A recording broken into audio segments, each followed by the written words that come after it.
Je suis vulgaire, tant mieux. Parce que mon mari, il est allopathe, vous comprenez? Allopathe. Pas homéopathe, allopathe. Je reviens de la banque, on a un découvert de 20 briques. Grâce à quoi? À l'homéopathie. Avant, quand il était allopathe, il voyait entre 60 et 70 personnes par jour. 10 minutes chacun. Une bonne grosse ordonnance bourrée de médicaments. Paf, c'était emballé. À 150 francs par personne, vous n'avez qu'à faire le compte. Maintenant qu'il est homéopathe, il voit plus que 10 personnes par jour. Il passe 1 heure avec chaque client, hein. 1 heure. 12 personnes au lieu de 65, vous n'avez qu'à faire le compte. Alors maintenant, c'est décidé. S'il veut la guerre, ce sera la guerre. Mais l'homéopathie, c'est fini. Dehors tout le monde! Tu sais comment ça se passe, la médecine en Chine, non? 4 fois par an, toute la famille va voir le médecin. Le type les soigne, c'est-à-dire qu'il cherche chez les gens en bonne santé les points faibles qui pourraient devenir des maladies plus tard.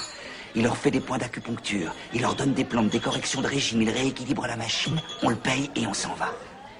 Pour eux, c'est ça la médecine. C'est empêcher qu'on tombe malade. Par contre, si quelqu'un tombe malade, alors là, le médecin doit venir chez lui, le soigner, et pour ça, on le paye pas. Parce que ça, c'est pas de la médecine. Ils disent que soigner la maladie quand elle est là, c'est comme si on se mettait à fabriquer des armes après avoir déclaré la guerre. Ou à causer un puits quand on a soif. Ça marche pas, fallait y penser avant.